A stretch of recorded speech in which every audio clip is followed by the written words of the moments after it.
ನಮಸ್ತೆ. 22/3/2025 ಶನಿವಾರ, ಕರೆಯುವ ಚಂದ್ರ ಅಂದರೆ ಕೃಷ್ಣ ಪಕ್ಷ. ಇವತ್ತಿನ ದಿನದಲ್ಲಿ ಗ್ರಹಗತಿಗಳು ಹೆಂಗಿದೆ ಅಂತ ನೋಡೋಣ.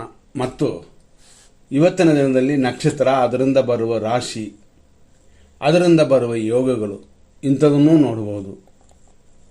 ಇವತ್ತಿನ ದಿನದಲ್ಲಿ ವಿಶೇಷವಾಗಿ ಗುರು ಇನ್ನೂ ವೃಷಭ ರಾಶಿಯಲ್ಲೇ ಕೂತಿದೆ. ಅರೆ, ಗುರುವುಕ್ಕೂ ಚಂದ್ರನಿಗೂ ಇರುವಂಥ ಚಲನ ಅಂತಂದರೆ ಗುರುವಿನಿಂದ ಎಷ್ಟನೇ ರಾಶಿಯಲ್ಲಿ ಚಂದ್ರನು ಕೂತಿದೆ ಅಂತ ನೋಡುತ್ತೀವಿ. ಇವತ್ತು ಗುರುವಿನಿಂದ ಅಷ್ಟಮದಲ್ಲಿ ಅಂದರೆ ನಷ್ಟ ಸ್ಥಾನದಲ್ಲಿ ಚಂದ್ರನಿದೆ. ಇಂಥ ದಿನಗಳಲ್ಲಿ ಮಗು ಹುಟ್ಟೋದು ಶ್ರೇಷ್ಠವಲ್ಲ. ಅದವಲ್ಲದೆ ಸೂರ್ಯನು ಶುಕ್ರನು ಯುದ್ಧದಲ್ಲಿ ಕೂತಿದೆ. ಹಾಗಾಗಿ ಇವತ್ತಿನ ದಿನಕ್ಕೆ ಮಗು ಹುಟ್ಟುವಂಥದ್ದು ಖಂಡಿತವಾಗಿಯೂ ಅನುಕೂಲಕರವಾಗಿಲ್ಲ. ಮಿಕ್ಕಿದ ಎಲ್ಲ ವಿಷಯಗಳನ್ನು ನೀವು ಡೈರೆಕ್ಟಾಗಿ ಮಾತಾಡಲೇಬೇಕು.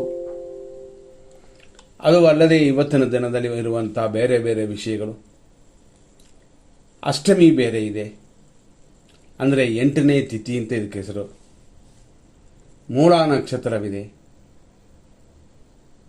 ಇಷ್ಟೆಲ್ಲ ಕೂಡಿ ಇವತ್ತು ಭಯ ಅಂತ ಒಂದು ವಿಷಯವಿದೆ. ಹಂಗಾಗಿ ಕೆಲವು ವಿಷಯಗಳಲ್ಲಿ ಡಿಸೈಡ್ ಮಾಡೋಕ್ಕೆ ಖಂಡಿತ ಯೋಚನೆ ಮಾಡಬೇಕು. ಇದೆಲ್ಲ ರಾತ್ರಿ ಅಂದರೆ 12 ಗಂಟೆ ದಾಟಿ ಲೇಟ್ ನೈಟ್ ಅಂದರೆ 3 ಗಂಟೆ 24 ನಿಮಿಷದವರೆಗೂ, ಅಲ್ಲಿಯವರೆಗೂ ಮೂಲ ನಕ್ಷತ್ರ ಇದೆ. ಆಮೇಲೆ ಬರುವಂಥದ್ದು ಪೂರ್ವಾಷಾಢ ನಕ್ಷತ್ರ. ಓಕೆ, ಅದು ಸರಿ ಇದೆ. ಅರೆ, ಅಷ್ಟಕ್ಕೆ ರಾತ್ರಿ ಆಗ್ಬಿಡ್ತದಲ್ಲ. ಆದ್ದರಿಂದ ಅದರಲ್ಲೂ ಅಷ್ಟಮಿ ಬೇರೆ ಕೂಡಿರುತ್ತದೆ. ಇವತ್ತು ಕಾರ್ಯಗಳನ್ನು ಮಾಡೋಕ್ಕೆ ಖಂಡಿತವಾಗಿ ಶುಭ ದಿನವಾಗಿಲ್ಲ. ಗ್ರಹಗತಿಗಳೂ ಸರಿಯಾಗಿಲ್ಲ. ಅಷ್ಟಮಿನೂ ಕೂಡಿ ಬಂದಿದೆ. ಭಯ ಅಂತ ಇದೆ, ಅಂದರೆ ಗದ ಅಂತ ಇದೆ. ಇಷ್ಟೆಲ್ಲ ಇರೋದರಿಂದ ಖಂಡಿತ ಯೋಚನೆ ಮಾಡಬೇಕು.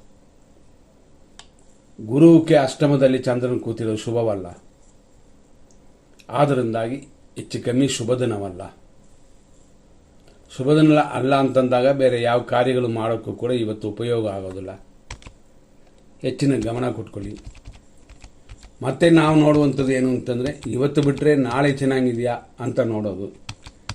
ನಾಳೆ ಚೆನ್ನಾಗಿದೆಯಾ ಅಂತ ನೋಡಿದಾಗ ಭಾನುವಾರ ಬೇರೆ. ಭಾನುವಾರದಲ್ಲಿ ಇರುವಂಥ ಕೆಲವು ವಿಷಯಗಳನ್ನ ನಾವು ಗಮನಿಸಬಹುದು. ಅಂದರೆ 23ನೇ ತಾರೀಕು. 23ನೇ ತಾರೀಕಲ್ಲಿ ಇರುವಂಥ ಯೋಗಗಳು ಏನು ಅಂತ ನಾವು ಚೆಕ್ ಮಾಡ್ಕೊಳ್ಳೋಣ. ಅಂದರೆ ನಾಳೆ ಅಂತಂದರೆ ಭಾನುವಾರ ಅಂತ. ಈ ರೀತಿ ಅದರಲ್ಲಿ ಇರುವಂಥ ಒಂದೊಂದು ಯೋಗಗಳು ಅಂತ ನೋಡ್ತೀವಿ. ಪೂರ್ವಾಷಾಢ ನಕ್ಷತ್ರ ಅನ್ನುವ ಒಂದು ನಕ್ಷತ್ರ. ಈ ನಕ್ಷತ್ರ ಶುಕ್ರನ ನಕ್ಷತ್ರ. ಆದ್ದರಿಂದ ಶುಭ ನಕ್ಷತ್ರ ಅಂತ ನಾವು ತಿಳ್ಕೋಬೋದು. ಕಾರ್ಯಗಳನ್ನ ಮಾಡೋಕ್ಕೂ ಕೂಡ ಉಪಯೋಗ ಆಗುತ್ತದೆ. ಆದರಲ್ಲೂ ಬೇರೆ ಬೇರೆ ವಿಷಯಗಳನ್ನ ನಾವು ಚೆಕ್ ಮಾಡ್ಕೋಬೋದು. ಏನೆಲ್ಲ ಇರುತ್ತೆ ಅಂತಂದರೆ, ನವಮಿ ಇದೆ, ದಿನ ಪೂರ್ತಿ ಇದೆ. ನಕ್ಷತ್ರ ಪ್ರಕಾರ ಶುಭವಾಗಿರುತ್ತದೆ. ಆದರೂ ನವಮಿ ಇರೋದರಿಂದ ಒಳ್ಳೆ ಕಾರ್ಯಗಳು ಮಾಡಿ, ದೇವರ ಪೂಜೆ ಮಾಡಿ. ಬೇರೆ ವಿಷಯದಲ್ಲಿ ದಿನ ಪೂರ್ತಿ ಚೆನ್ನಾಗಿದೆ. ನವಮಿಯಲ್ಲಿ ಮುಹೂರ್ತ ಕಾರ್ಯಗಳು ಮಾಡುವಂತಿಲ್ಲ, ಶುಭ ಕಾರ್ಯಗಳನ್ನ ಮಾಡುವಂತಿಲ್ಲ. ಇದರಲ್ಲಿ ಮಾರ್ಚ್ ತಿಂಗಳು 18ನೇ ತಾರೀಕಿನಿಂದಲೇ ಶುಕ್ರ ಅಸ್ತ ಅಂದರೆ ಸುಟ್ಟೋಗಿದೆ ಅಂತ ಅರ್ಥ. ಹಂಗಾಗಿ ಅದೂ ಶುಭ ಕಾರ್ಯಗಳಿಗೆ ತಕ್ಕಂಥದ್ದಲ್ಲ. ಇದರಲ್ಲಿ ಹೆಚ್ಚಾಗಿ ಗಮನ ಕೊಡಲೇಬೇಕು. ಯಾಕೆಂತಂದರೆ ಅದರಿಂದ ಶುಭವಲ್ಲ ಅಂತ. ಶುಕ್ರನೇ ವಿವಾಹಕ್ಕೆ, ಮುಹೂರ್ತ ಕಾರ್ಯಗಳಿಗೆ, ಎಲ್ಲ ಶುಭ ಕಾರ್ಯಗಳಕ್ಕೂ ಗುರುವಂತೆ ಶುಕ್ರನೂ ಒಂದು ಗುರು. ಏನು ಅಂತಂದರೆ, ಶುಕ್ರ ಅನ್ನೋದು ರಾಕ್ಷಸ ಗುರು, ಅಂದರೆ ದೈತ್ಯ ಗುರು ಅಂತಂತೀವಿ. ಸ್ವಾಮಿನ ಪೂಜೆ ಮಾಡಲೇಬೇಕು. ಇದನ್ನು ಸರಿಯಾಗಿ ಗಮನದಲ್ಲಿ ನೀವು ಇಟ್ಕೊಳ್ಳಿ. ನೆಕ್ಸ್ಟ್ ಇವತ್ತಿನ ದಿನದಲ್ಲಿ ಇನ್ನೂ ಕೆಲವು ವಿಷಯಗಳನ್ನ ನೋಡೋಣ. ದಿನ ಹೇಗಿದ್ದರೂ ಇರೋದಲ್ಲಿ ಸ್ವಲ್ಪ ಆದರೂ ಒಳ್ಳೆ ಟೈಮ್, ಕೆಟ್ಟ ಟೈಮು ಅಂತ ಬೇಕು ಅನ್ನೋದು ಎಲ್ಲರಿಗೂ ಆಸೆ. ಯಾಕೆಂತಂದರೆ ಕೆಲವು ಕಾರ್ಯಗಳು ಎಮರ್ಜೆನ್ಸಿ ಇರ್ತದೆ. ಆದ್ದರಿಂದ ಇವತ್ತಿನ ವಿಷಯಕ್ಕೆ ಬರೋಣ. ನಾನು ಫಸ್ಟೇ ಹೇಳಿದಂತೆ ರಾತ್ರಿ 3 ಗಂಟೆ 23 ನಿಮಿಷದವರೆಗೂ ಮೂಲ ನಕ್ಷತ್ರ, ಆಮೇಲೆ ಪೂರ್ವಾಷಾಢ.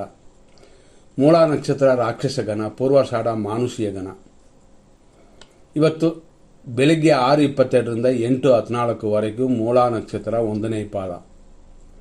8:14 ಮೇಲೆ ರಾತ್ರಿ ನಕ್ಷತ್ರ ಇರುತ್ತದೆ. ಆದರೂ ಪಾದಗಳನ್ನು ನೋಡೋಕೆ ಹೋದರೆ ಮಧ್ಯಾಹ್ನ 2:39ವರೆಗೂ ಎರಡನೇ ಪಾದ ಮೂಲ ನಕ್ಷತ್ರ, ಮಧ್ಯಾಹ್ನ 2:39 ಮೇಲೆ ರಾತ್ರಿ 9:03 ಮೂಲ ನಕ್ಷತ್ರ ಮೂರನೇ ಪಾದ, ಆನಂತರ ರಾತ್ರಿ 3:23 ಮೂಲ ನಕ್ಷತ್ರ ನಾಲ್ಕನೇ ಪಾದ. ಈ ರೀತಿಯಾದ ಇವತ್ತಿನ ದಿನದಲ್ಲಿ ಮತ್ತಷ್ಟು ವಿಶೇಷಗಳನ್ನ ಸ್ವಲ್ಪ ನೋಡ್ಕೊಳ್ಳೋಣ. ಎಂದಿನಂತೆ ನಾವು ಹೇಳುವಂಥದ್ದು ಏನು ಅಂತಂದರೆ, ಒಂದೊಂದು ರಾಶಿಗೂ ಶುಭ ದಿನ ಅಶುಭ ದಿನ ಅಂತೆಲ್ಲ ಬರುತ್ತದೆ. ಇವತ್ತು ವೃಷಭ ರಾಶಿಯವರಿಗೆ ಚಂದ್ರಾಷ್ಟಮ, ಹಾಗಾಗಿ ಇದು ಇನ್ನೂ ಸ್ವಲ್ಪ ತೊಂದರೆ, ಅಂದರೆ ಇದರಲ್ಲಿ ಅಷ್ಟಮಿ ಬರುತ್ತದೆ. ಆದ್ದರಿಂದ ಖಂಡಿತ ಗಮನ ಕೊಡಬೇಕು. ಈಗ 100% ಇರೋದರಲ್ಲಿ ಒಳ್ಳೆಯ ಟೈಮು ಅಂತ ತೊಗೊಂಡ್ರೆ ನಾವು ಹೇಳುವಂಥದ್ದು ಇರೋದರಲ್ಲಿ ಒಳ್ಳೆಯ ಟೈಮ್ ಎಮರ್ಜೆನ್ಸಿಗೆ ಮಾತ್ರ. ಬೆಳಿಗ್ಗೆ 8:02 9:22, ಮಧ್ಯಾಹ್ನ 12:03 ಮಧ್ಯಾಹ್ನ 1:55, ಮಧ್ಯಾಹ್ನ 3:31 ಸಂಜೆ 5:52, ಸಂಜೆ 7:58 ಮೇಲೆ ರಾತ್ರಿ 1:39, ರಾತ್ರಿ 3:26 ಮೇಲೆ ಬೆಳಗ್ಗೆವರೆಗೂ ಶುಭವಾಗಿದೆ. ನಾವು ಹೇಳುವಂಥದ್ದು ಇರೋದರಲ್ಲಿ ಶುಭ ಸಮಯ ಅಂತ ಅಷ್ಟೇ. ಈ 100% ದೋಷವಿರುವಂಥ ಅಪಾಯಕಾರಿ ಸಮಯಗಳನ್ನು ನೋಡೋಣ. ಬೆಳಿಗ್ಗೆ 6:22 7:11 ಇದು ದುರ್ಮುಹೂರ್ತ. 7:11 ಮಾತ್ರವಲ್ಲ, ಅಲ್ಲಿಂದಲೇ 7:11 8 ಗಂಟೆವರೆಗೂ ಕೂಡ ದುರ್ಮುಹೂರ್ತವಿದೆ. ಮತ್ತು 9:24 10:55 ರಾಹುಕಾಲ, 10:18 12:01 ನಕ್ಷತ್ರ ವಿಷಘಟಿಕಾ ಕಾಲ.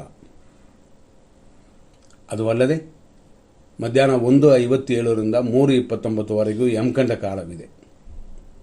ಸಂಜೆ 5:54 ಮೇಲೆ ಸಂಜೆ 7:56 ಮೃತ್ಯು, ಪ್ರಯಾಣಗಳಲ್ಲಿ ಎಚ್ಚರ. ರಾತ್ರಿ 1:41 3:23 ನಕ್ಷತ್ರ ವಿಷಘಟಿಕಾ ಕಾಲ. ಅದೇ ಸಮಯದಲ್ಲಿ ರಾತ್ರಿ 1:55 3:24 ಕೂಡ ವಿಷಕಾಲವಿದೆ. ಆದ್ದರಿಂದಾಗಿ ಈ ಸಮಯವನ್ನು ಎಚ್ಚರವಾಗಿ ಮೇಂಟೈನ್ ಮಾಡಿಕೊಳ್ಳಿ. ಹಾಗಾಗಿ ನಾವು ಹೇಳುವಂತೆ ಎಂದಿನಂತೆ ನಾವು ಕೊಡ್ತಾ ಇರ್ತೀವಿ. ಅಷ್ಟಮಿ ನವಮಿ ಇದ್ದರೆ ಶುಭ ಕಾರ್ಯಗಳಿಲ್ಲ. ಹಾಗಾಗಿ ಯಾವ ರಾಶಿಗೆ ಚೆನ್ನಾಗಿರುತ್ತದೆ ಅಂತ ನೋಡುವಂತಿಲ್ಲ. ಇದೆಲ್ಲ ಮನಸ್ಸಲ್ಲಿ ಇಟ್ಕೊಂಡು ನಿಮ್ಮ ಕಾರ್ಯಗಳನ್ನ ಮಾಡಿ. ಮುಂದಿನ ಸಂಚಿಕೆಯಲ್ಲಿ ನೋಡೋಣ. ಧನ್ಯವಾದಗಳು.